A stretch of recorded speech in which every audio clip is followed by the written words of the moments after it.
Buenas tardes. Les damos una más cordial bienvenida a esta casa de formación Seminario Conciliar de Ciudad Juárez.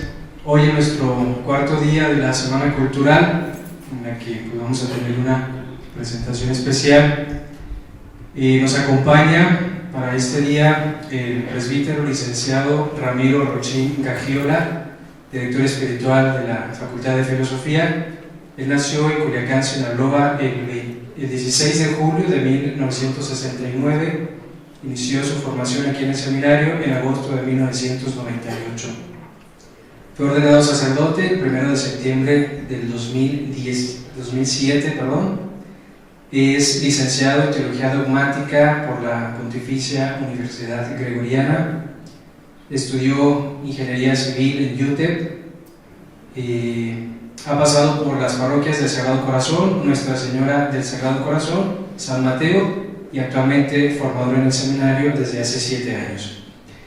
Esta presentación se llama De los preámbulos de la fe al amor a la Iglesia. Ahorita platicando con él, pues me encuentra que esto surge a partir de la experiencia, de los conocimientos, entonces quiere compartirnos algo que sea práctico, que nos ayude en la vivencia de nuestra fe. Sin más preámbulos, los dejo con el Padre Ramiro Rochín. Un aplauso, por favor.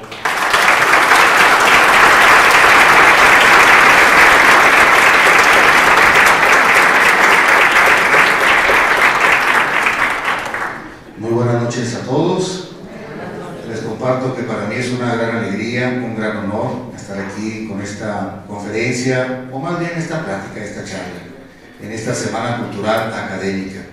Agradezco de manera especial al Padre Víctor Vega, prefecto de Historia del Seminario, que me invitó y aquí lo tengo presente en la primera fila. Agradezco también a los seminaristas encargados de la Comisión de Cultura, Lalo Canales y Beto González. Tengo entendido que buscaron por cielo, mar y tierra y hasta los últimos rincones del planeta a los conferencistas para esta Semana Cultural y dieron con el Padre Juanito Lona y conmigo. Muchas gracias por tan gran esfuerzo, muchachos.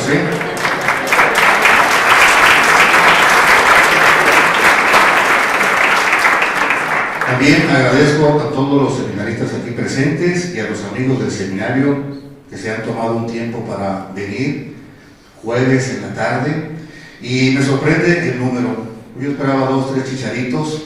Los temas de teología pues no son tan atractivos, y ver a este número de personas pues la verdad que lo llena a uno de esperanza. También les comparto que con mucha sencillez, con mucha humildad, el esfuerzo de esta charla, de esta plática, pues lo pongo en las manos de la Santísima Virgen. Ojalá que a través de la intercesión de nuestra Madre Celestial dé frutos buenos. Si lo que voy a decir aquí le sirve a alguna persona o a algunas personas, pues yo me sentiré muy contento. Digo también que necesariamente seré muy breve, pues vean el título: De los preámbulos de la fe al amor a la Iglesia. Un tema bastante amplio y más o menos tengo como 1 hora 15 minutos para tratarlo. Evidentemente muchas cosas no se dirán, pero sí quiero decir que es como un resumen de lo que me ha tocado vivir en los últimos años. Ya llevo, ¿qué será?, 8 o 9 años de mi vida dando la clase de teología fundamental. Tomo también algunos puntos de la formación que recibí aquí en el seminario, de filosofía, teología, también de la especialización en teología dogmática, y también pues de algunas lecturas que de manera personal me han impactado. Menciono algunos: Santa Teresa de Jesús, San Ignacio de Loyola. Me gusta mucho la apología de Sócrates, y también autores como Chesterton, C.S. Lewis, entre otros. Y bueno, lo que voy a tratar aquí es una especie de viaje. Vemos la siguiente imagen, por favor. Y aquí tenemos a nuestro viajero. Un viajero de la vida, o más bien un peregrino de la vida. Veremos un rostro sereno, un hombre barbado, experimentado, recio. Va bien preparado para el camino, bien abrigado, con sus botas, aquí con su mochila, en fin, oteando el horizonte para descubrir el mejor de los caminos. Vemos la siguiente imagen, por favor. Y el recorrido, así muy simple, que va a seguir este peregrino de la vida, es este. Inicia la vida, la recorre, y una escala sumamente importante, los preámbulos de la fe. Muchísimas personas que han pasado por este mundo nunca han llegado aquí. Nuestro viajero sí lo logrará.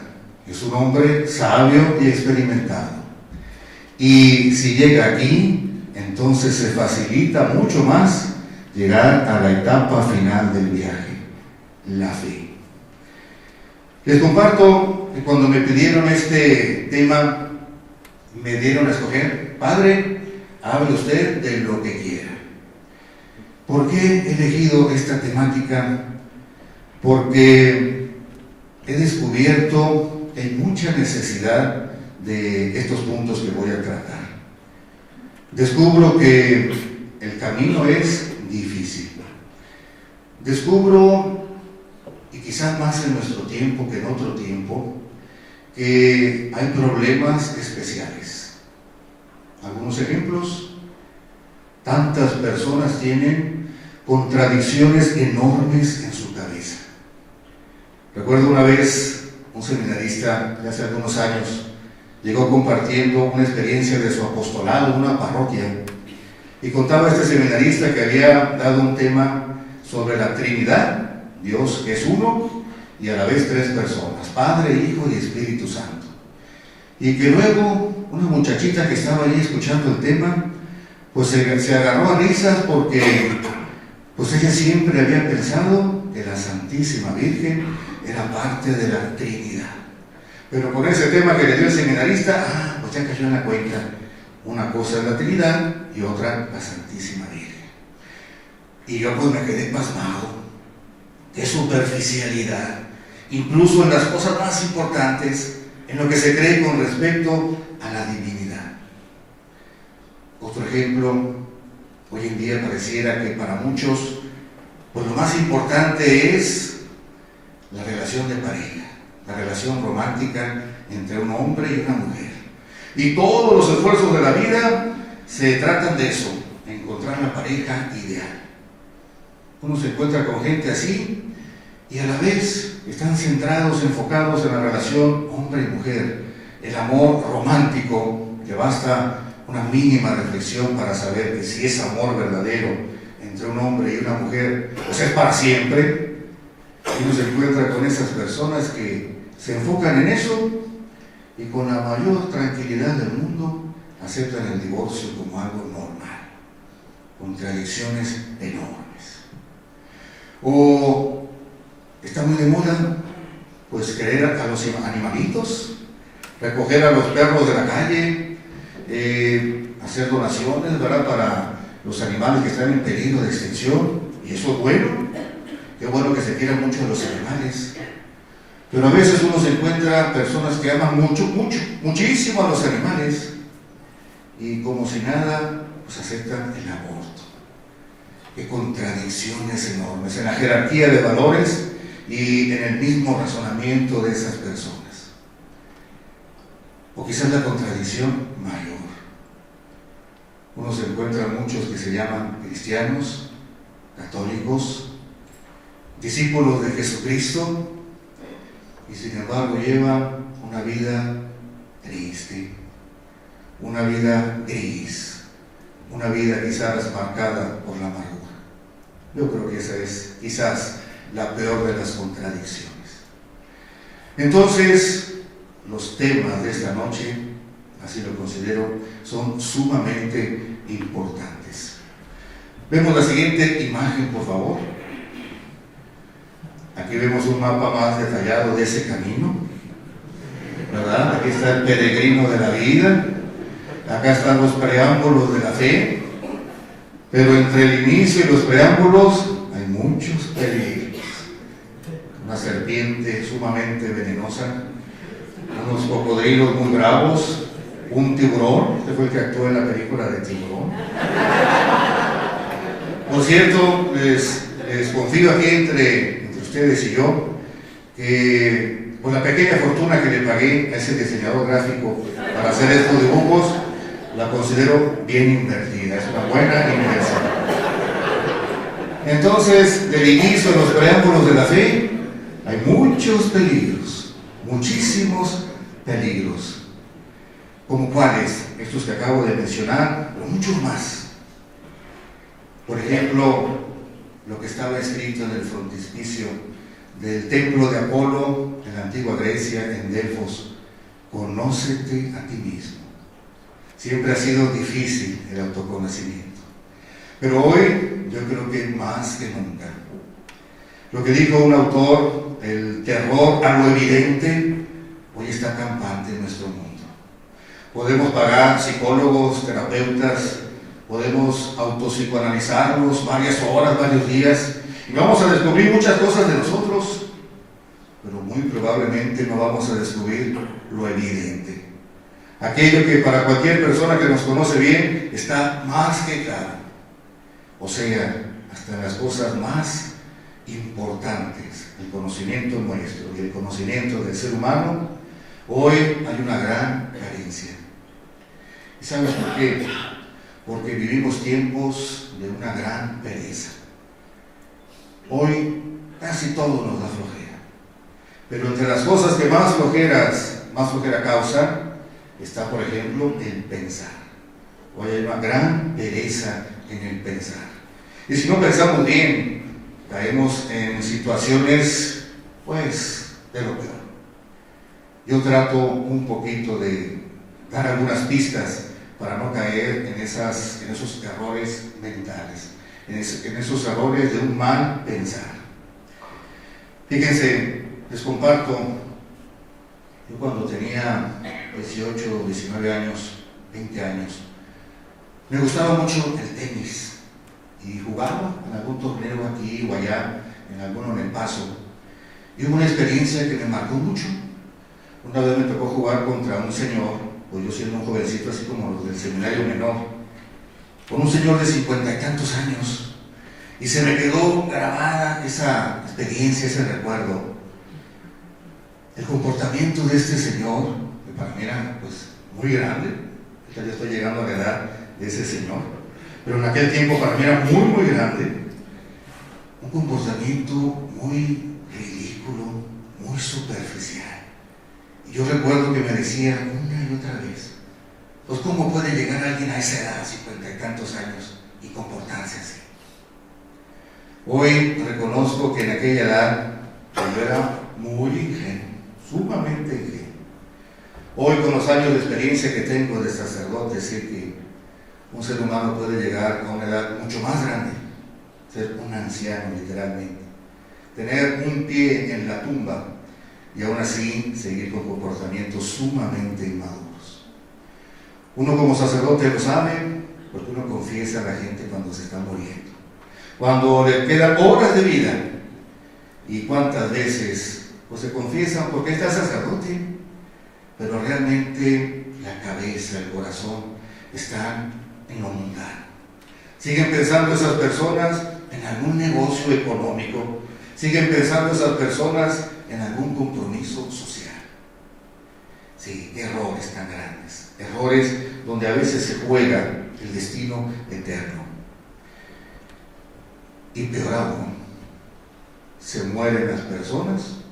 Uno también lo sabe como sacerdote que celebra muchos funerales. Y a veces se mueren personas que nunca se interesaron por Dios, nunca se interesaron por mejorar la sociedad, por ayudar a otros seres humanos.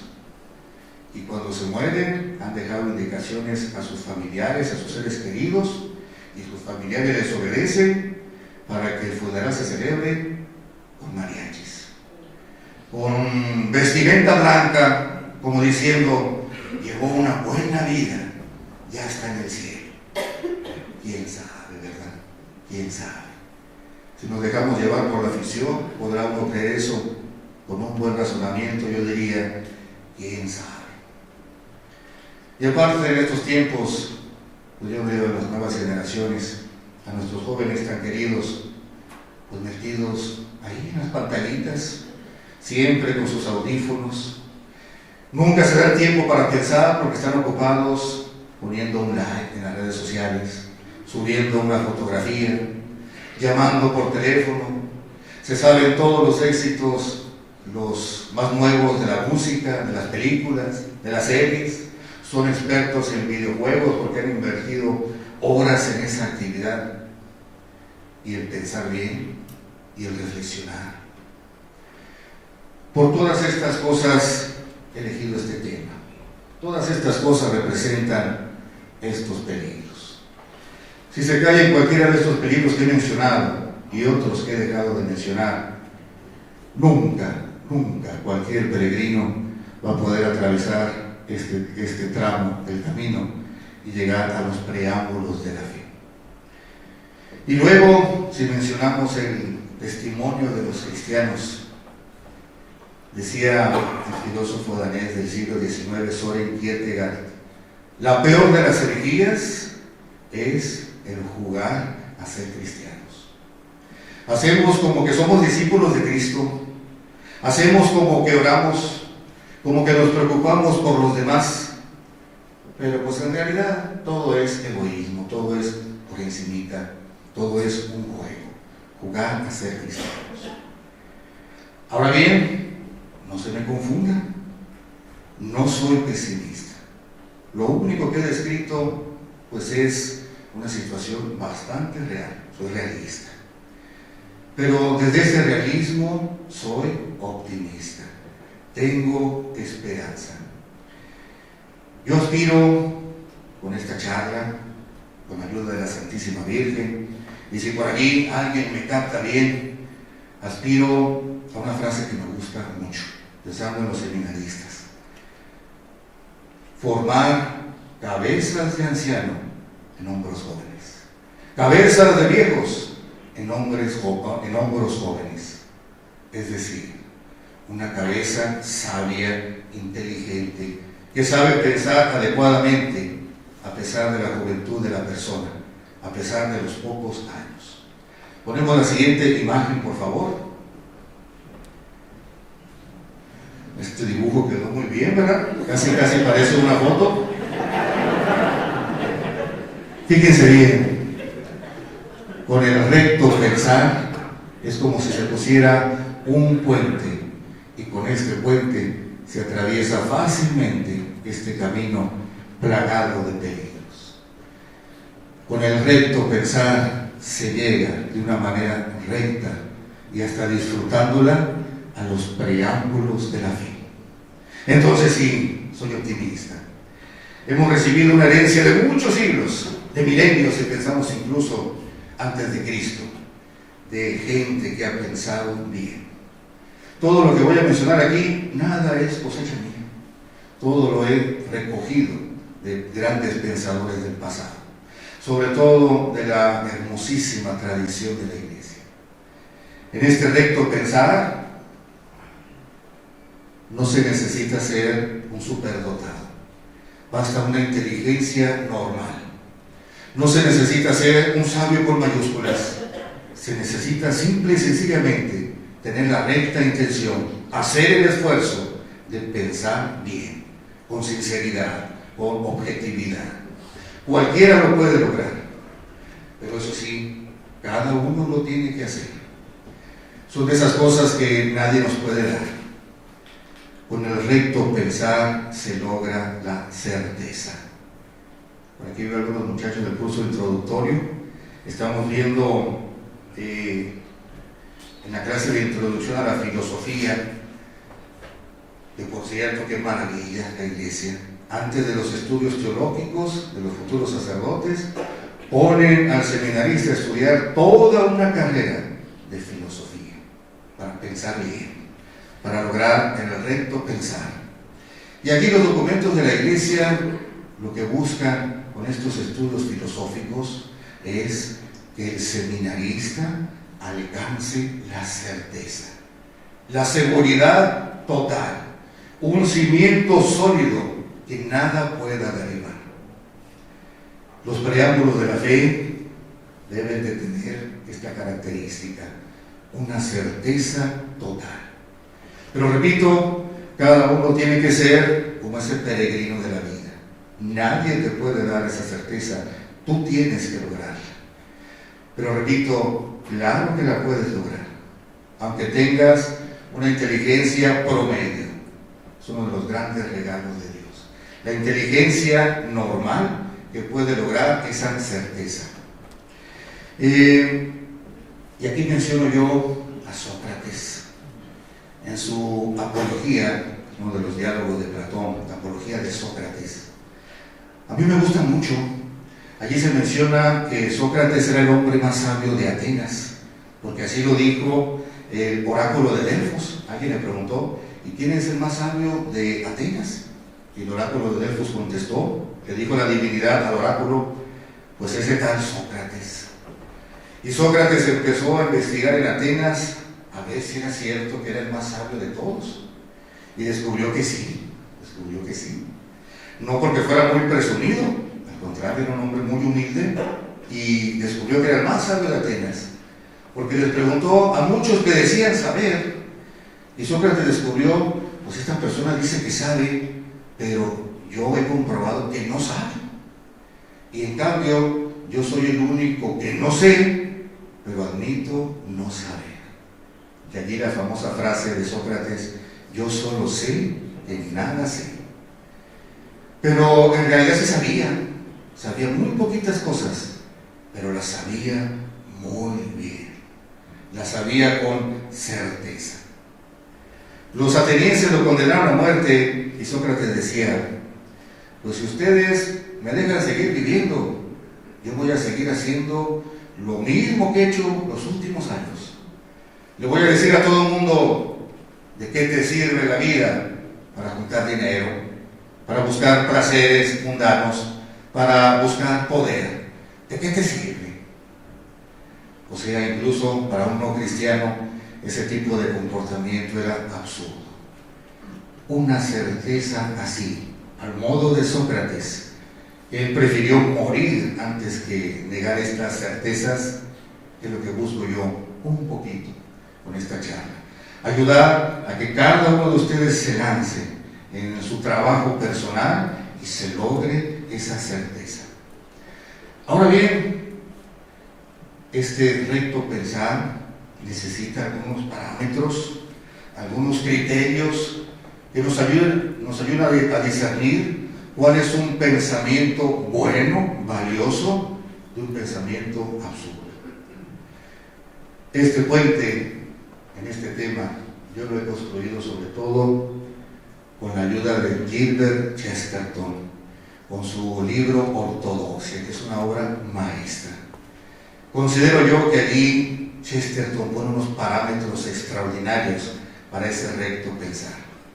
Él dice, todo lo que ayude al ser humano a ser más humano es verdadero.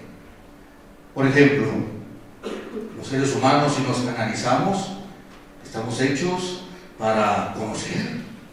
Todo aquello que me ayude a conocer más y de veras, eso es verdadero. Estamos hechos para vivir alegres. Todo aquello que me ayude a una alegría verdadera, eso también es un pensamiento recto. Estamos hechos para amar y ser amados. Estamos hechos para desear una vida y una vida en abundancia. Estamos hechos para tener un círculo social, pertenecer a la sociedad. Todo eso, bien razonado, es un pensamiento recto, el recto pensar. Por ejemplo, en el caso contrario, si algo me lleva al absurdo, si algo me lleva a la confusión, diría Chesterton, no, pues esto no es verdadero. Fíjense, allí hay ya un acto de fe, el confiar en la razón. Que la razón puede alcanzar la verdad con estas características, ya es un acto de fe. Porque sé que muchísimas personas dirán lo contrario. Este mundo no tiene sentido. Algunos dirán, pues quién sabe si esto que estoy viendo aquí es verdadero. ¿Quién sabe si yo soy Ramiro Rochín? ¿Quién sabe si en verdad estoy en el auditorio del seminario? ¿Y quién sabe si estoy dando esta charla el 8 de marzo del 2018? Hay gente que lo duda. Yo no lo dudo. Esa realidad se me impone. Ya hay allí un acto de fe. Creo que la razón me lleva a conocer la verdad. Y si el universo no fuera así como lo estoy diciendo, si el universo fuera como decía el filósofo y premio Nobel de Literatura Albert Camus, si el universo fuera indiferente a mis anhelos más profundos, diría este ateo, pues lo único razonable es rebelarse ante ese universo. Yo estoy de acuerdo allí con Albert Camus. Si el universo no ha creado estos anhelos humanos que tenemos, de alegría, de conocimiento, de amor, de vida, uno tendría que rebelarse ante ese universo. Y si en ese universo hubiera un Dios, fíjense lo que voy a decir y no se rasguen las vestiduras. Si en ese universo hubiera un Dios que no procurara mi bien como ser humano, que no fomentara mi amor, mi conocimiento, mi alegría, mi vida, yo diría, sí, incluso ante ese Dios uno tendría que rebelarse. Uno le diría a ese Dios, no eres digno de ser Dios. Pero por supuesto el recto pensar nos dice que Dios no es así. Pero en un caso hipotético, bien vale la pena imaginarse. La rebelión, de menos yo tengo esa certeza, allí tendría completa validez. Y luego Chesterton dice en su libro Ortodoxia, y a los que no piensen así, a los que defienden un mundo absurdo, un mundo sin sentido, un universo indiferente a los anhelos humanos, allí a los que eligen la nada, me gusta mucho esta frase de Chesterton, a los que eligen la nada les doy. Yo también en esta charla, mi plática es para los que aceptan que podemos conocer con nuestra razón, que podemos alcanzar la verdad, para aquellos que realizan ese acto de fe. Para los que lo niegan, pues realmente no tiene sentido todas estas reflexiones, porque entre las primeras víctimas de su ideología está el pensamiento. No tendría ningún sentido pensar. Habiendo aclarado eso, teniendo como parámetro de discernimiento todo aquello que me haga más humano, vamos a pasar al primer preámbulo de la fe. Voy a ver nomás dos en este tema por razones de tiempo, pero ese primer preámbulo es el más importante de todos. Lograr con certeza la seguridad de conocer que Dios existe. Ponemos la siguiente imagen, por favor. Todavía no le pongan play. Pues hoy sabemos que hay muchos ateos, y especialmente está de moda ser ateo entre los científicos, entre los profesionistas. Pues no es raro que lleguen los seminaristas diciendo que en la prepa tenían a un profesor ateo, o en la universidad, y parece que los argumentos que dan pues son muy de peso. En este siguiente video, pues yo no me he andado por las ramas. Me voy a ir con uno de los principales ateos, Carl Sagan, que sacó una serie de televisión ya clásica, se la recomiendo. Yo admiro a Carl Sagan, aunque no estoy de acuerdo en todo con él. La serie Cosmos, allá por 1979-80, una serie muy buena de divulgación científica. Carl Sagan fue un astrónomo norteamericano del primer nivel, que en paz descanse. Y vamos a ver cómo inicia la serie. Este video de unos cuantos segundos es el inicio de esa serie, que son como 13 capítulos, y que hoy es una serie clásica. Que ponemos play, por favor.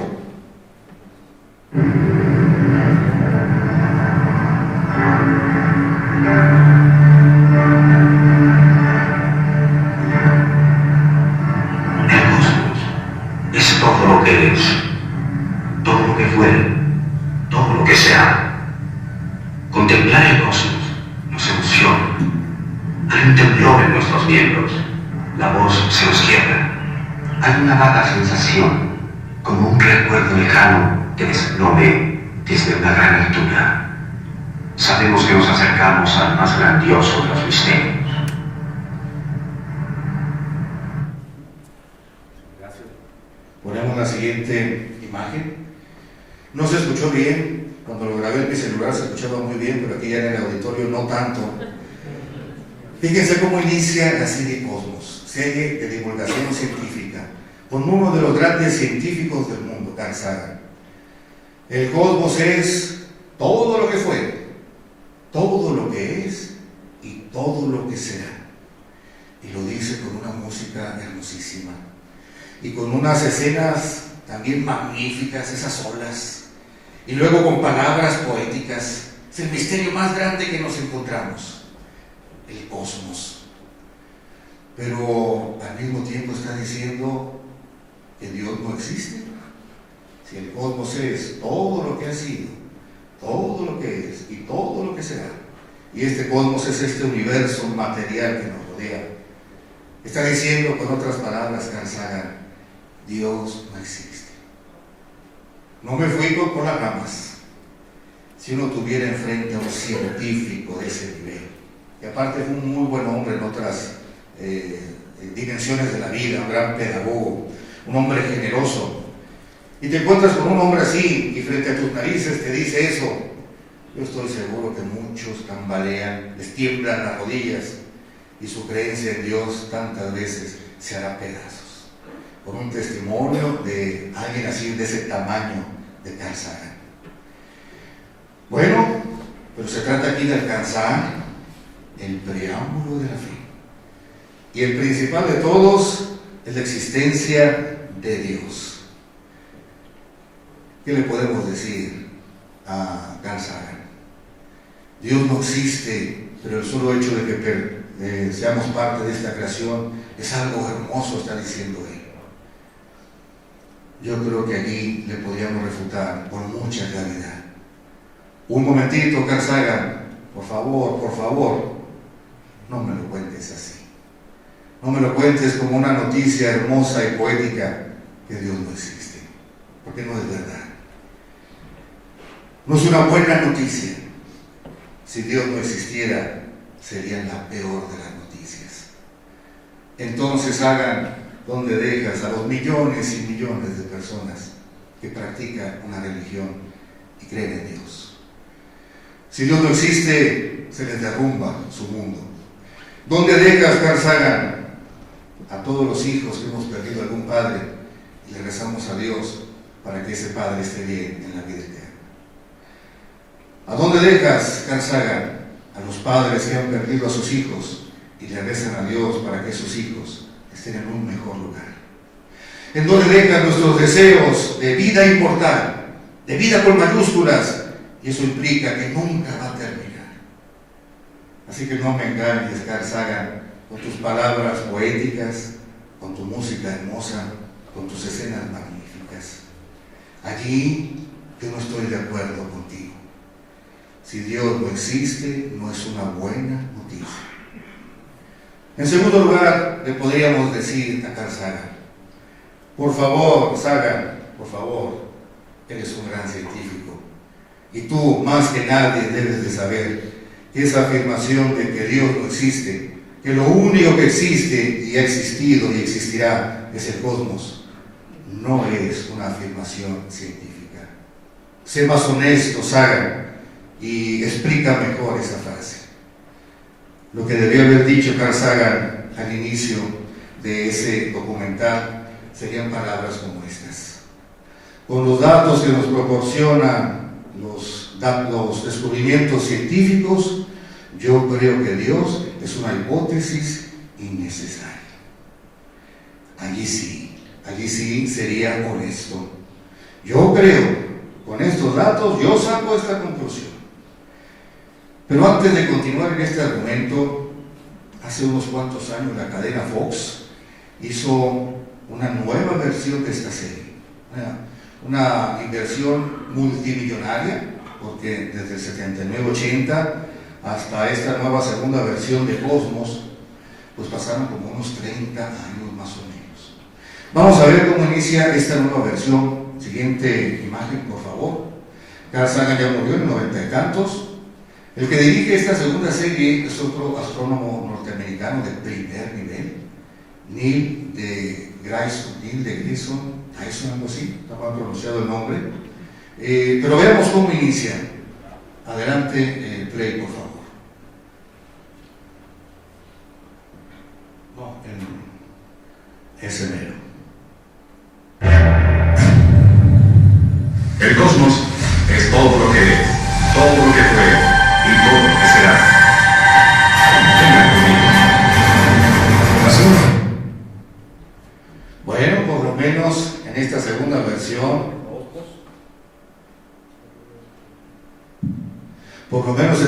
versión, ya no fue tan poética esta expresión, pero llama la atención de todos modos cómo otra vez repitieron la frase.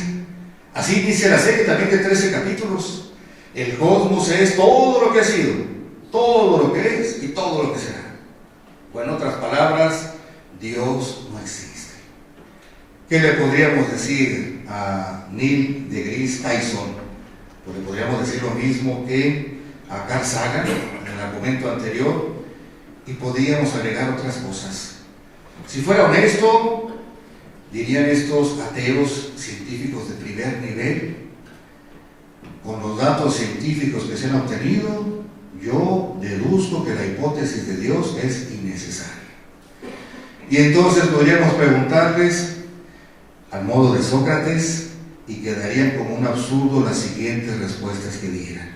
Ya no serían tan poéticas, ya no podrían poner música tan hermosa. Y entonces, tú que eres un gran científico, explícame cómo se originó el mundo. ¿Por qué existe este universo? ¿Por qué existe este cosmos en lugar de no haber nada?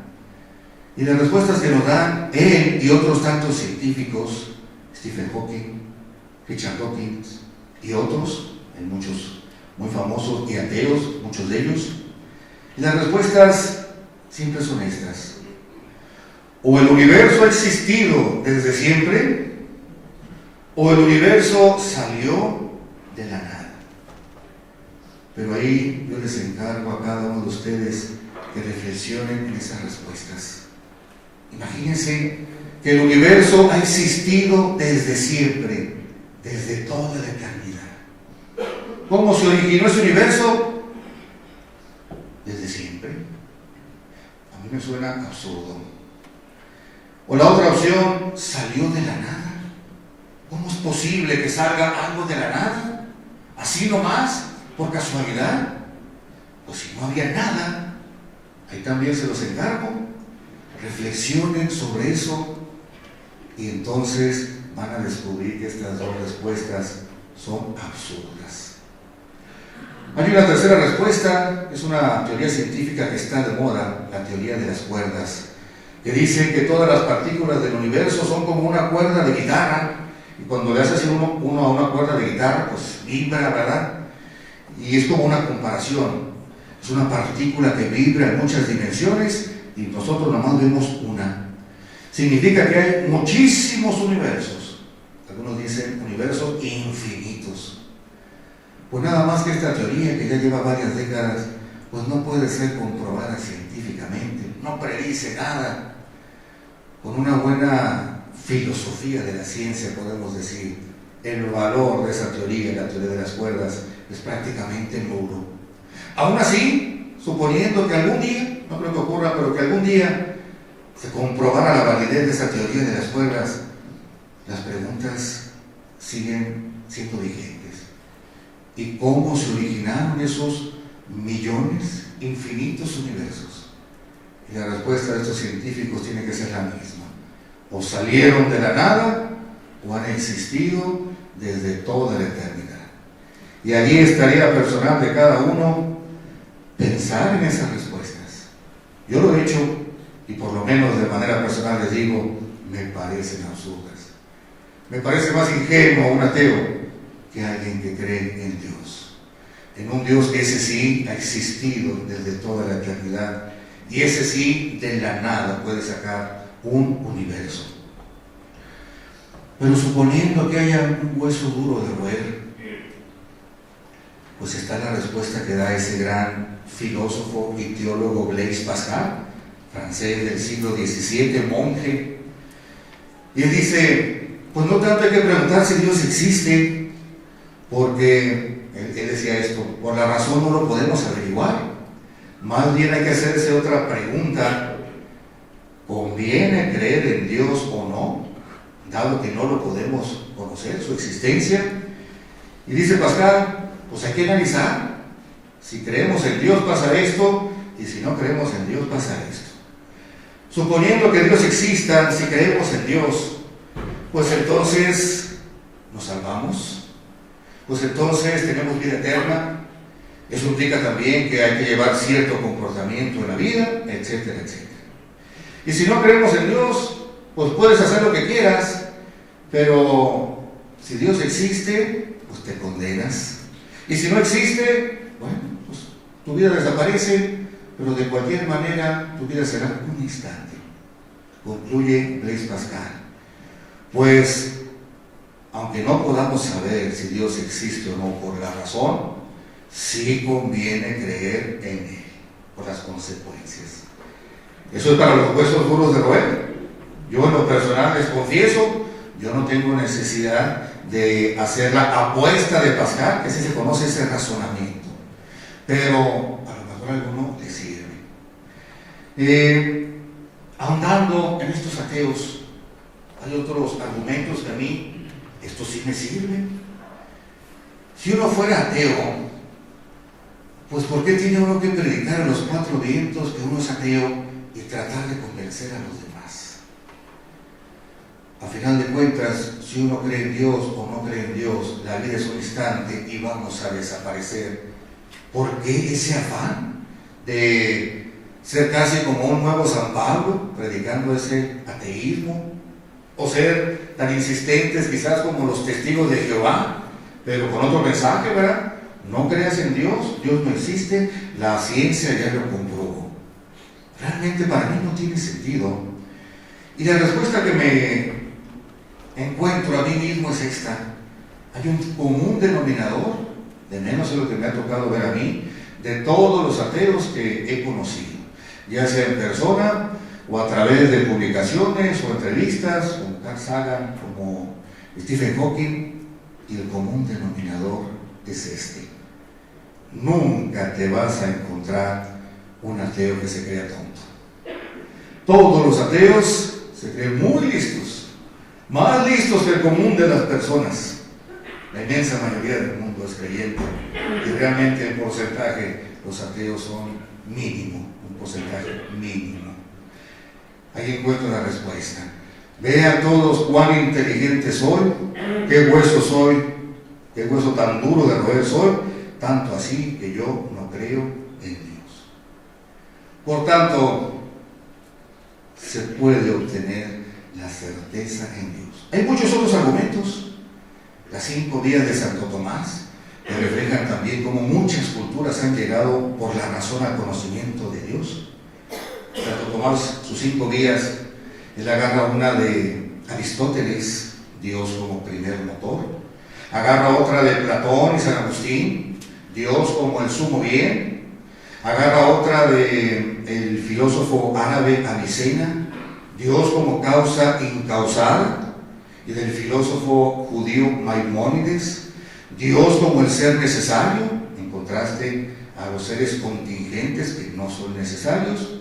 Y la quinta y última vía de Santo Tomás, la agarra de San Juan Damasceno, Dios como el gran ordenador. O podríamos mencionar, también hay científicos que a través de la ciencia han creído en Dios, el principio antrópico, donde parece que todo el universo, por los datos, por las fórmulas, está diseñado para que exista el hombre, y cosas por el estilo. Para mí, en mi camino personal de llegar a esta certeza, me basta que no puedan contestar los científicos por qué existe un mundo en lugar de no existir nada. Termino con eso. si se tiene la certeza de Dios, así, con la razón, sin abrir una sola página de la Sagrada Escritura, cambia todo. Si existe Dios, se pueden sacar otras conclusiones. Dios me ha creado a mí, y ese Dios es de una inteligencia, de una sabiduría infinita. Me ha creado por alguna razón, y ese Dios, viendo este universo tan bello, tan hermoso, se ve que es un Dios bueno, es un Dios amable. Decía un ateo convertido al cristianismo cuando creyó en Dios, André Froissart, miembro de la Academia Francesa: nunca me he acostumbrado a la existencia de Dios. Es maravilloso tener esa seguridad. Cuando algún seminarista me dice: es que tengo una crisis de fe, padre, ¿por qué? Y entre algunas cosas menciona que hasta duda de la existencia de Dios, pues yo le contesto: no tanto es crisis de fe, es crisis de pensamiento. Vamos a ver el siguiente video, que a mí me gusta mucho. Los que han tomado clase conmigo, pues no han visto el video, pero sí se los he mencionado en la película. Es un video de una película, se llama El Cuerpo, The Body en inglés, por Antonio Banderas. No es una gran película, no estuvo nominada a los Óscares, ni al Festival de Venecia, ni a la Berlinale, ni nada por el estilo, pero presenta una situación que conviene pensar en ella. La trama es esta: que arqueólogos han descubierto en Jerusalén lo que parecen ser los restos de Jesucristo. Han encontrado la tumba de Cristo y allí los huesos de Cristo. Y así se va desarrollando la película. Por supuesto, nunca va a ocurrir, pero conviene situarse en esa situación. Y por supuesto, el Vaticano manda a sus representantes, y Antonio Banderas es un sacerdote que anda investigando, y aparte hay un sacerdote monje más viejo, lo presentan así en la película, un gran sabio, un gran erudito. Y llega un momento en la película en que tanto Antonio Banderas como este monje erudito se convencen: realmente son los restos de Jesucristo. Veamos la reacción de ambos. Ponemos play, por favor. Gracias, ponemos la siguiente imagen. Una escena tremenda, ¿verdad? Y yo en las clases les pregunto a los estudiantes: ¿y qué piensan de lo que hizo este monje? Toda su vida la ha dedicado a Cristo y descubre que Cristo no era Dios. Y la reacción que hace es, pues, subirse a la cima de su monasterio y lanzarse al vacío, suicidándose.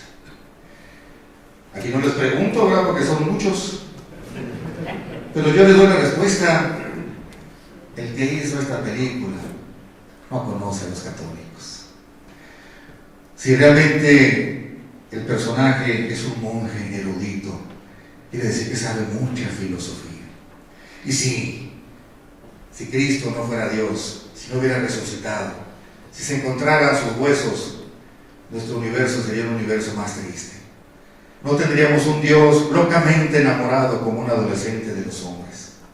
No tendríamos un Dios que se hubiera hecho hombre y hubiera muerto por nuestros pecados. Sí, sería una muy mala noticia. Pero a pesar de eso, seguiríamos teniendo muchas otras cosas. Seguiríamos teniendo la certeza, por la razón, por un recto pensar, de que Dios existe, de que Dios es bueno, de que Dios me ha creado.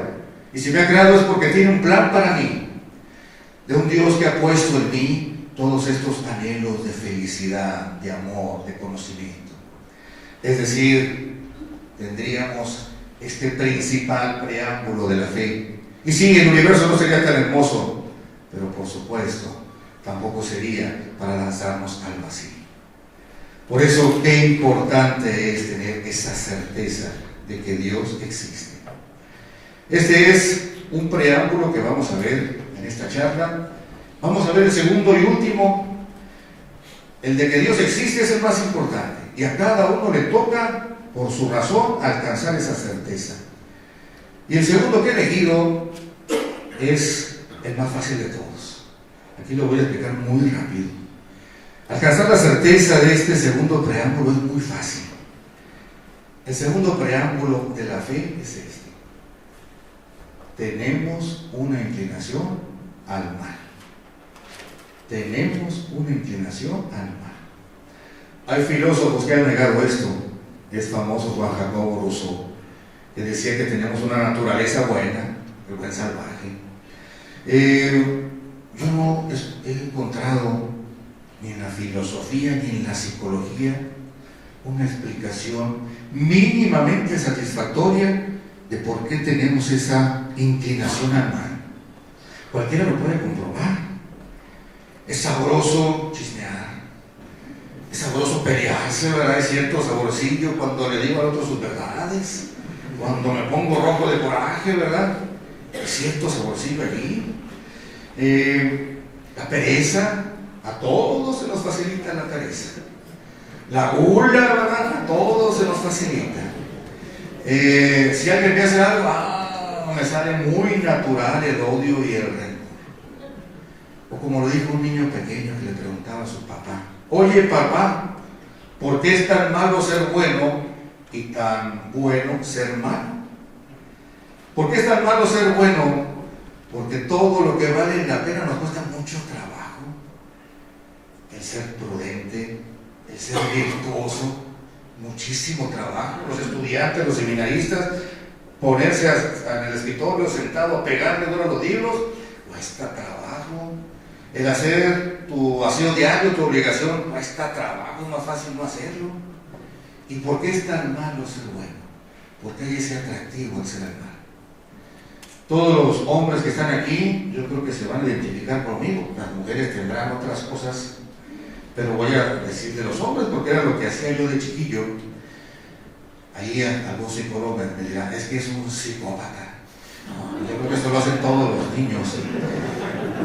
Yo me acuerdo de chiquillo, pues las aventuras que se imagina uno en la cabeza, con el matamoscas, ¿verdad? En la casa, en una cacería llena de aventuras, matando todas las moscas de la casa. Yo creo que se lo ha hecho todo el mundo. Pero hay ciertas moscas que le das el golpazo y pues siguen ahí vivas. Ya pueden volar, pero siguen ahí vivas. Y entonces, pues ahí está la estufa, ¿verdad? Por ahí hay unos cerillos, y entonces enciende uno un cerillo o prende la estufa y pues a ver cómo le va a esta mosca, ¿verdad? Es sabroso, uno sabe que está mal, pero hay cierto saborcillo. Hoy ya no se acostumbra tampoco tanto esto, pero los que tenemos cierta edad, yo creo que todos lo hicimos. Nos regalaban resorteras o rifles de postas y allí íbamos al campo a matar todo lo que se movía. A los pajaritos, ¿verdad? No se los iba uno a comer, nomás era el placer de matar, a cierto gusto ahí. Uno sabe que está mal y de todo modo se hace. ¿Por qué es tan malo ser bueno y por qué es tan bueno ser malo? La única respuesta satisfactoria que uno encuentra va a ser, a final de cuentas, la doctrina del pecado original. Y desde allí nos viene esa naturaleza caída.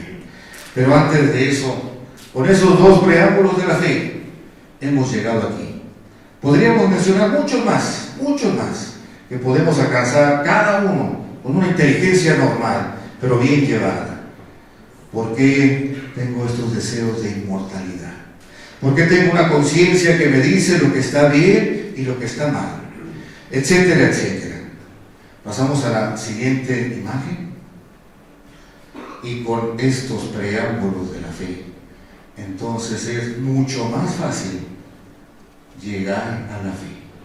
Fíjense, aquí hay un abismo muy, muy grande. Siempre se da un salto de fe. Mi conclusión es que Dios nos quiere arriesgados. Los preámbulos de la fe, el llegar aquí y pasar a la fe, no es una fórmula matemática, no es una demostración, no es 2 más 2 es igual a 4. Implica un salto, implica un riesgo. Pero si tienes los preámbulos de la fe, este salto es mucho más fácil. Yo, con los dos preámbulos que hemos visto, yo sé que Dios existe, sé que es un Dios bueno, sé que me ha creado, sé que tiene un plan para mí, sé que todos estos anhelos profundos de mi persona, ese Dios que me ha creado los ha puesto.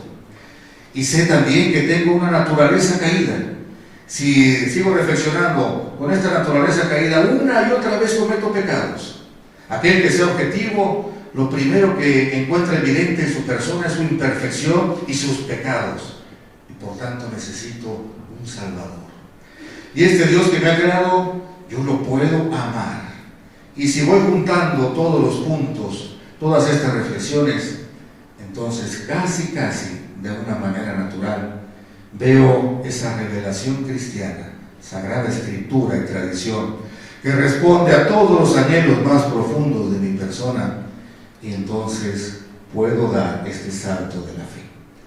Si no se tienen estos preámbulos, si uno de casualidad llegó acá, pues basta cualquier crisis en la vida, basta cualquier vientecillo fuerte y todo este trayecto se te viene abajo. Puede haber crisis de fe, sí, pero a lo más que te puede llevar esa crisis de fe, si has tenido un recto pensar, es aquí. Y nunca puedes dudar de que Dios no existe, nunca puedes dudar de que no tienes una naturaleza inclinada hacia el mal. Y así otros preámbulos de la fe. Y si te mantienes aquí y hay una crisis de fe, es mucho más fácil, otra vez, volver a hacer el salto de fe.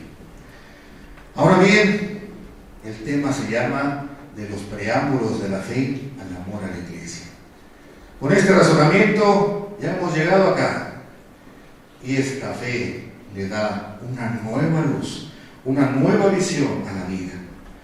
No es un cuento de hadas, no es una visión rosa, no es una visión ficticia de la vida. Esta fe, la fe verdadera, implica tantas cosas y es sumamente compleja. Por ejemplo, sabemos que en la vida de fe, Dios prueba esa fe y la prueba al límite de nuestras fuerzas. Es decir, el que ha llevado el recto razonamiento no se sorprende de que las cosas no le vayan muy bien. Más bien se sorprendería de que le ocurriera lo contrario. Esas pruebas implican que la enfermedad, que la muerte de un ser querido, que la pobreza, que la injusticia, que la persecución. Por ahí dice algún autor, cuando alguien se adentra en el camino de la fe, el peregrino de la vida que hemos visto al principio, Dios lo va llevando hasta que llegue a esta conclusión, que uno se encuentre, digámoslo así, en medio del desierto, por ningún lado se vea la presencia de Dios, y que a pesar de no ver por ningún lado a Dios, uno siga siendo fiel, es decir, con fe, que uno se mantenga al pie del cañón siguiendo a nuestro Señor. Es difícil, también por esa fe sabemos que por tanto Dios nos quiere viviendo un día a la vez. A cada día le bastan sus preocupaciones, precisamente por lo difícil que es vivir cada día. La oración de nuestro Señor: danos hoy nuestro pan de cada día. Y así se va viviendo la vida, día tras día. Si este día ya lo viví, perfecto, ya mañana quién sabe si esté uno aquí.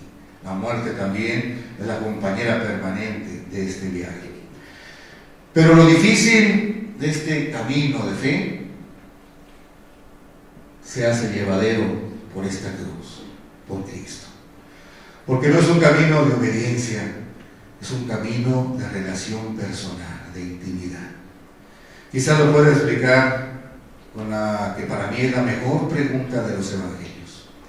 Cuando unos discípulos en el Evangelio de Juan van con Jesucristo y le preguntan: Maestro, ¿dónde vives? ¿Dónde vives?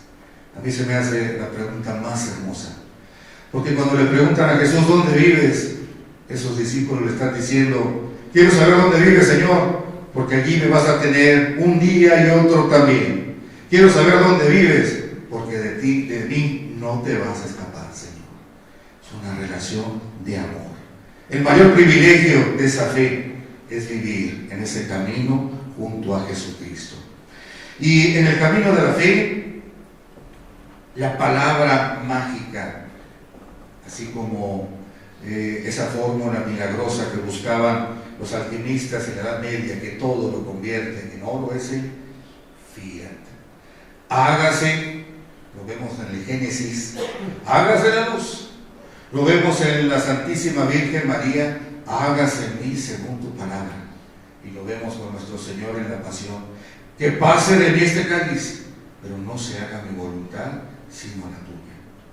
Y en ese camino de fe, que uno va aprendiendo también a decir, hágase, pues uno va creciendo en todas las dimensiones.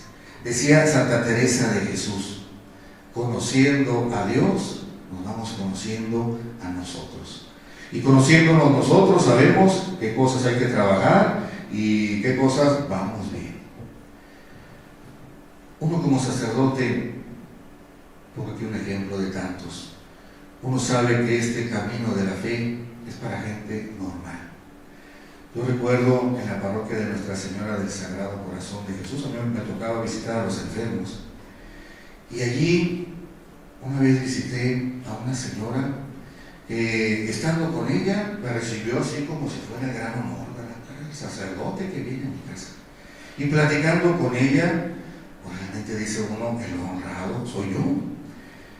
Decía esta señora ya grande, pobre, vivía en un departamento muy pequeñito y prestado, ciega, había estado casada, pero hacía muchísimos años que su esposo murió.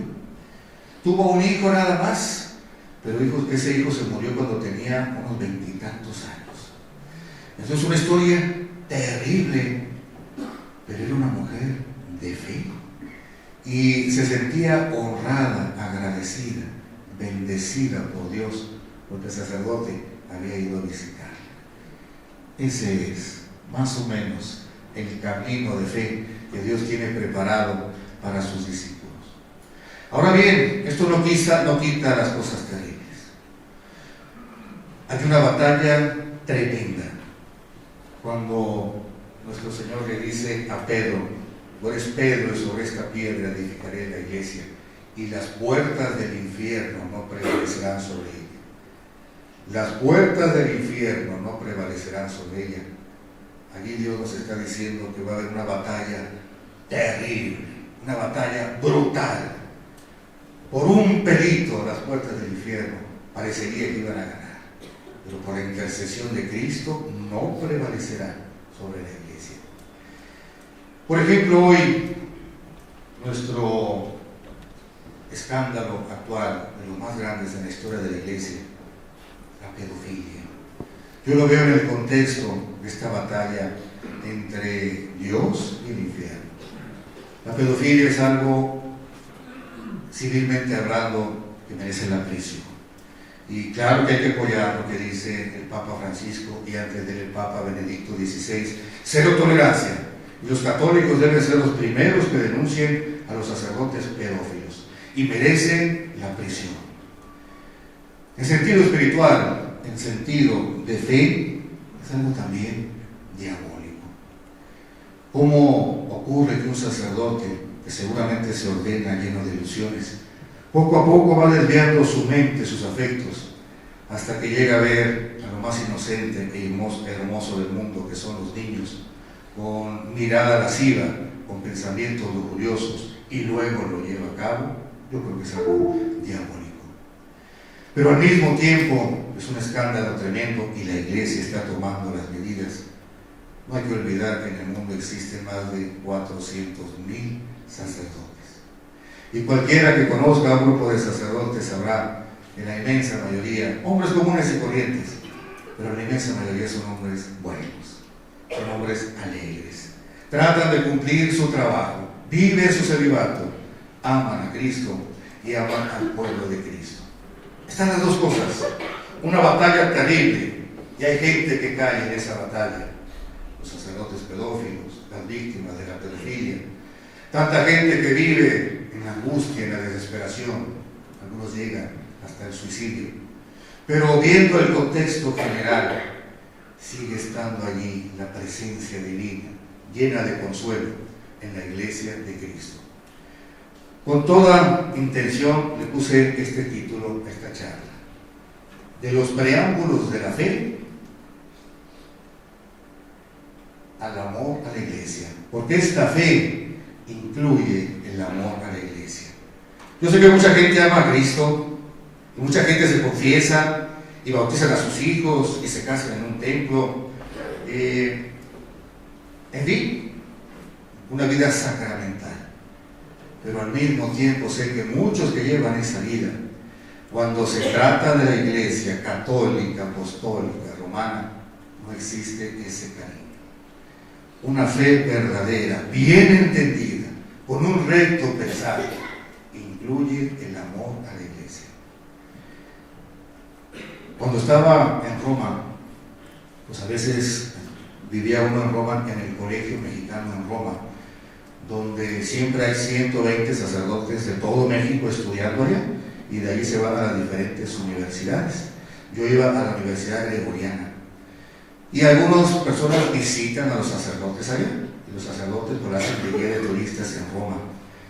Un buen amigo mío de otra diócesis recibió a sus papás y los llevó a conocer Roma, y los llevó a la iglesia que se llama Tre Fontane, donde dice la tradición que fue martirizado San Pablo. Y Tre Fontane significa tres fuentes, porque allí, dice la leyenda, le cortaron la cabeza a San Pablo y ¡pum!, cayó una vez la cabeza, rebotó la cabeza por segunda vez y otra vez rebotó, y por tercera vez cae en el piso. En los tres lugares que pegó la cabeza de San Pablo en el piso, brotó una fuente. Tre Fontane, las tres fuentes. Hoy hay una iglesia allí, las tres fuentes están adentro del templo, y los llevó este sacerdote a sus papás, gente sencilla, gente noble, gente con esta fe, ¿verdad? Y el papá veía las fuentes y pues están separadas un buen número de metros una de otra. Por supuesto es una leyenda, no es artículo de fe. Y cuenta el sacerdote que su papá se le veía ahí la duda, lo que estaba sucediendo, ¿verdad? Sus neuronas como que se le veía en el rostro. Y le preguntó el papá a su hijo sacerdote: oye, hijo, ¿y a poco sí? ¿A poco sí aquí botó la cabeza de San Pedro y botó todos estos metros acá y otra vez acá? Y el sacerdote, cronista, socarrón, le contestó, no sacó del dilema a su papá, le dijo: pues así dice la iglesia, pues así dice la iglesia. Y siguió el papá, ¿verdad?, en esa encrucijada. Pues ¿cómo puede ser posible, verdad? Y luego finalmente dijo el papá, y por eso me lo contó el sacerdote a mí, porque se quedó admirado, como yo también cuando me lo contó. Dice el papá: pues si así lo dice la iglesia, entonces ha de ser verdad. Qué fe tan bonita, qué confianza en la iglesia, qué amor por la iglesia. Les comparto que yo aspiro a tener una fe, por lo menos mínimamente, como la de ese Señor. Amar la iglesia, sentirse orgulloso de estar en esa iglesia y desear con todas las fuerzas, cuando uno muera, morir dentro de esta iglesia. Así con todos los defectos que tiene. A mí me gusta muchísimo la historia de la iglesia, y es una clase que me toca dar en el Instituto de Teología. Y con los libros de historia en la mano, uno puede decir con toda seguridad, desde el punto de vista mundano, humano, que la iglesia no debería de existir, con tantas cosas que hemos hecho los católicos, y sin embargo, ahí está. Napoleón Bonaparte, él apresó al Papa Pío VI, ya anciano, se lo llevó fuera de Italia, murió preso, y le dieron un funeral negándole su dignidad papal. Aquí murió ciudadano, el nombre de nacimiento del Papa. Un hombre muy arrogante, Napoleón. Después de eso confrontó a un cardenal y le dijo: voy a destruir tu iglesia. Y el cardenal le contestó: no vas a poder. Napoleón le dijo: voy a destruir tu iglesia. Cuando murió el Papa Pío VI, la noticia dijeron: y el último Papa de la historia. O sea, después de él ya no va a haber otro. Voy a destruir tu iglesia. Y dijo el cardenal de nombre Consalvi: no vas a poder, porque si nosotros no hemos podido desde dentro destruirla, tú menos vas a poder desde fuera. Sí, hay que amar la iglesia, sentirnos orgullosos, porque en la iglesia está Jesucristo. ¿Saben? Todo esto llena de consuelo, llena de alegría. Es la buena noticia. A pesar de las tragedias, de los sucesos terribles que suceden en el mundo, el panorama general es una buena noticia con mayúsculas. Si yo algún día me encontrara con un no creyente, con un ateo, que su argumento para no creer fuera este, es que el cristianismo es demasiado bueno para ser verdad, yo me quitaría el sombrero ante ese individuo, porque habría dado en el meollo del asunto, habría comprendido verdaderamente el mensaje del cristianismo. Pero yo creo que nunca me voy a encontrar con un ateo que diga eso. Sus argumentos serán mucho más absurdos. Queridos hermanos, hay suficiente luz para el que quiere creer, con un recto pensar. Y hay suficiente oscuridad para quien no quiere creer. ¿Por qué algunos no dan este salto? ¿Por qué algunos ni siquiera recorren este camino? Yo creo que mucho se debe a aquella frase que dijo una vez nuestro Señor: gracias, Padre, porque has ocultado esto a los sabios y entendidos. Sarcástico, irónico nuestro Señor. Has ocultado esto a los sabios y entendidos, a los que se creen muy listos, a los muy sabiondos. Gracias, Padre, y porque lo has revelado a la gente sencilla. Yo creo que este recto pensar que nos hace recorrer todo este camino tiene ese requisito: la sencillez, la recta intención, el ir objetivamente buscando la verdad, sin ningún prejuicio. Y saben, el título que le puse a esta plática, pues es muy rimbombante, ¿verdad? Pero muy importante. De los preámbulos de la fe al amor a la iglesia. Pero lo puse así porque realmente es lo que hemos tratado, pero no es el mejor título que a mí se me ocurre. Pasamos a la siguiente imagen, por favor. Realmente, si soy honesto, yo le hubiera puesto así: reflexiones a partir del soneto a Jesús crucificado. Yo no sé mucho de poesía, pero sí puedo decir con certeza, con toda la seguridad, que para mí hay un poema que es el mejor del mundo. En ese poema hay belleza, pero hay sabiduría. Y veo recorrido todo el camino que hemos marcado aquí, desde el inicio de la vida hasta los preámbulos de la fe, en ese soneto a Jesús crucificado. Creo que es del siglo XVI, siglo XVII. No se sabe quién es el autor, pues yo creo que es lo más conveniente. Una obra tan grande, tan sabia, también debe llevar el signo de la humildad, del anonimato. Pero es tan bonito, tan hermoso, que hasta lo pusieron en la liturgia de las horas, la oración que rezamos todos los días a lo largo del año los sacerdotes. Y yo, viendo ese soneto, que desde hace años me ha impresionado, pues de ahí yo creo que a lo largo de este tiempo he sacado estas reflexiones, que algunas de ellas se las he compartido. Siguiente imagen, por favor. Quiero leer este soneto aquí frente a ustedes. Soneto a Jesús crucificado, de autor desconocido. No me mueve, mi Dios, para quererte el cielo que me tienes prometido, ni me mueve el infierno tan temido para dejar por eso de ofenderte. Tú me mueves, Señor, muéveme el verte clavado en una cruz y escarnecido. Muéveme ver tu cuerpo tan herido, muéveme tus afrentas y tu muerte. Muéveme, en fin, tu amor y en tal manera, que aunque no hubiera cielo yo te amara, y aunque no hubiera infierno te temiera. No me tienes que dar porque te quiera, pues aunque lo que espero no esperara, lo mismo que te quiero, te quisiera. Qué visión tan sabia. ver el gesto, la acción concreta de Cristo que muere por la humanidad, el asombro en toda su expresión. Aunque no hubiera cielo, yo te amara, y aunque no hubiera infierno, te temiera. Muchas gracias y que Dios los bendiga.